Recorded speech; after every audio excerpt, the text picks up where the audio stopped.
அநேகர் சொல்லுகிற ஒரு வார்த்தை, நான் தூங்கி அநேக நாட்கள் ஆகிவிட்டது, என்னென்னமோ செய்து பார்க்கிறேன், ஆனால் எனக்கு தூக்கமே வருவதில்லை என்று அநேகர் சொல்லி வேதனைப்படுகிறார்கள். தொடர்ந்து கேளுங்கள். இது விசுவாச ஜெப வீடு வழங்கும் காலை தியானம். கர்த்தருக்குள் பிரியமான தேவனுடைய பிள்ளையே, அனைவருடைய வாழ்க்கையில் எவ்வளவுதான் நல்ல வசதி வாய்ப்புகள் இருந்தாலும் அவர்களுக்கு இரவுகள் வரும்பொழுது தூக்கம் இல்லாமல் கஷ்டப்படுகிற அநேக சூழ்நிலைகள் உருவாகிறது. அநேகர் இடத்துல சொல்லியிருக்கிறார்கள், இரவும் தூக்கம் வருவதில்லை, பகலும் தூக்கம் வருவதில்லை. ஆனால் அவர்களுடைய குடும்பத்தில் வசதி வாய்ப்புகளுக்கு குறைவில்லை, நல்ல வீடு இருக்கிறது, நல்ல சூழ்நிலைமைகள் இருக்கிறது. ஆனால் அவர்களுடையதான வாழ்க்கையில் இரவு வேளையில் நித்திரை வருவதில்லை, வேதனையோடு இருக்கிறார்கள். ஒவ்வொரு இரவு வேளையும் வரும்போது எப்போது விடியும் விடியும் என்று சொல்லி எதிர்பார்த்து கொண்டே இருக்கிறார்கள். அநேகர் தன்னுடைய வீட்டுக்கு முன்பதாக கேமராக்கள் இருந்தும் நாய்கள் இருந்தும் காவலுக்கு ஆட்கள் இருந்தும் ஜன்னல் ஓரத்திலே நின்று யாராவது வந்து விடுவார்களோ என்று பயம், எப்போது விடியும் என்று சொல்லி காத்து கொண்டே இருக்கிற ஒரு சூழ்நிலைகள் காணப்படுகிறது.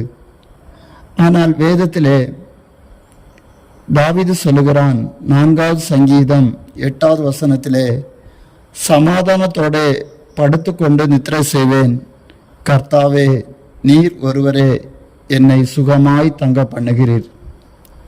ஆம் பிரியமான தேவ பிள்ளையே, கர்த்தர் நம்மோடு கூட இருந்தால் அவர் ஒருவரால் மட்டும் நம்மை சுகமாய் வாழ வைக்க முடியும், சமாதானத்தோடு படுத்து நித்திரை செய்ய வைக்க முடியும். இங்கே சொல்லப்படுகிறது, அநேகருடைய வாழ்க்கையில நித்திரை வராததற்கு காரணம் ஏதோ ஒரு பயம், ஏதோ ஒரு வேதனை உள்ளத்தின் ஆழத்தில் காயப்படுத்தி கொண்டே இருக்கிறது.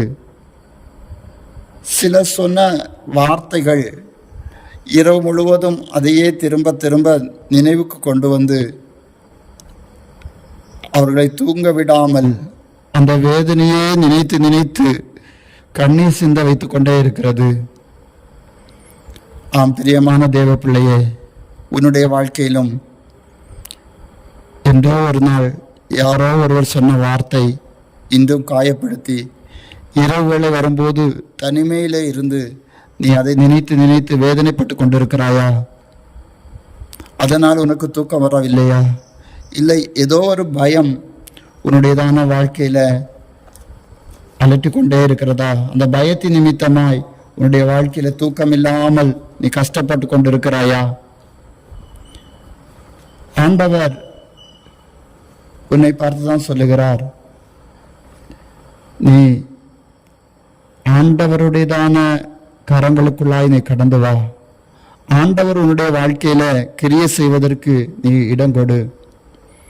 தாவீதுடைய வாழ்க்கையில் அவன் சொல்லுகிறான், தானியமும் திராட்சரசமும் பெருகி இருக்கிற காலத்தில் எவ்வளோ சந்தோஷம் இருக்கிறதோ அதை விட சந்தோஷம் ஆண்டவர் என்னுடைய வாழ்க்கையிலே தந்தார் என்று சொல்லி அவன் சொல்லுகிறான்.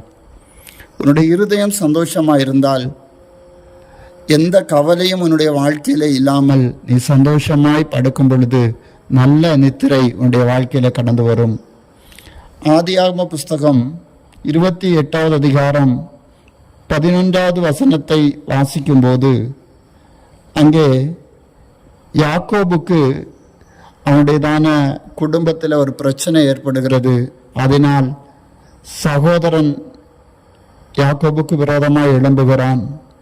அவன் தன்னுடைய வீட்டை விட்டு ஓடி போக வேண்டிய ஒரு சூழ்நிலைமை உருவாகிறது.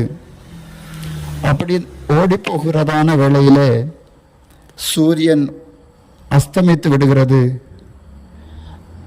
அவன் ஆரானுக்கு போக பிரயாணப்படுகிறதான அந்த சூழ்நிலைமையிலே சூரியன் அஸ்தமித்தபடியினால் அங்கே ராத்தங்கி அவ்விடத்து கற்களில் ஒன்றை எடுத்து தன் தலையின் கீழ் வைத்து அங்கே நித்திரை செய்யும்படி படுத்து கொண்டான்.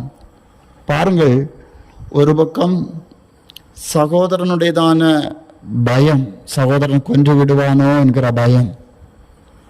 ஆனால் இன்னொரு பக்கம் அவருடைய வாழ்க்கையில சூரியன் அஸ்தமிக்கிறது, இருளாய் மாறுகிறது. முன்னாக போக முடியாத ஒரு சூழ்நிலைமை வந்தபோது அவ்விடத்தில் ஒரு கற்களை எடுத்து அவன் தலைக்கணையாக வைத்து அங்கே படுத்து நித்திரை செய்தான் சொல்லப்படுகிறது. எப்படி அவனால் முடிந்தது? ஆண்டவர் யாக்கோபோடு கூட இருந்தார்.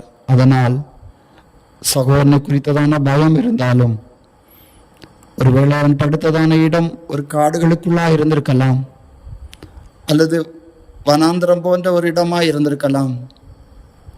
அவன் நினைத்து இருந்தால், ஐயோ, ஏதாவது காட்டு மிருகங்கள் நம்மை வேட்டையாடிவிடும் என்கிறதான ஒரு பயம் அவனுக்குள்ளா இருந்தால் அவனால் தூங்க முடியாது.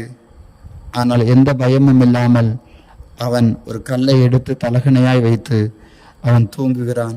காரணம் என்ன? அவனோடு கூட கர்த்தர் இருந்தார். ஆம் பிரியமான தேவ பிள்ளையே, உன்னுடைய வாழ்க்கையை சுற்றிலுமாக அநேக வேதனைகள் இருக்கலாம், அநேக போராட்டங்கள் இருக்கலாம், அநேக மரண கண்ணிகள் இருக்கலாம். ஆனால் கடவுள் உன்னோடு கூட இருந்தால் இவைகளை பற்றினதான பயம் உன்னுடைய வாழ்க்கையில் இருக்காது. நீ எந்த இடத்துல படுத்தாலும் உனக்கு நல்ல நித்திரை வரும். இன்றைக்கு ஒருவேளை பல சூழ்நிலைமைகள் எதிராக இருக்கிறதை நினைத்து நீ வேதனைப்பட்டு அநேக நாட்களாய் இரவும் பகலும் தூக்கம் இல்லாமல் கஷ்டப்பட்டு கொண்டிருக்கிறீர்களா?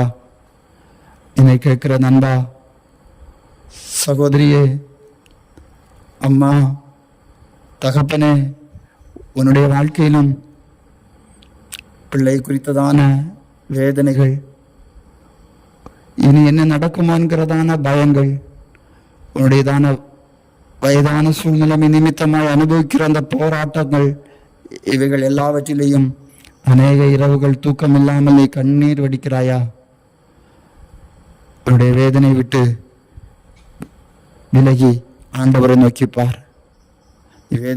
வேதனைப்பட்டு தூக்கம் இல்லாமல் வாழ்கிறதை விட இயேசுவினுடையதான அருகாமையிலே கடந்து வா. இயேசு அப்பாவினுடையதான அன்பு உன்னுடைய உள்ளத்தில் கிரியை செய்வதற்கு உன்னுடைய உள்ளத்தை திறந்து கொடு. தாவீது சொல்கிறது போல, தானியமும் திராட்சரசமும் பெருகியிருக்கிற காலத்தில் சந்தோஷத்தை பார்க்கிலும் அதிகப்படியான சந்தோஷம் உன்னுடைய இருதயத்தில் அவர் தருவார். அப்படி சந்தோஷம் வரும் பொழுது உலக கவலைகள் உன்னை வேதனைப்படுத்தாது, உன்னுடைய குடும்ப கவலைகள் உன்னை வேதனைப்படுத்தாது. உன்னுடையதான பிள்ளை, உன்னுடையதான அயல் வீட்டுக்கார் பேசினதான வார்த்தைகள் உன்னை காயப்படுத்தியிருக்கலாம். அவைகள் எல்லாம் உன்னுடைய மனதிலிருந்து ஆண்டவர் விலக்கி போட்டு உன்னுடையதான நித்திரையை இன்பமாய் அவர் மாற்றுவார்.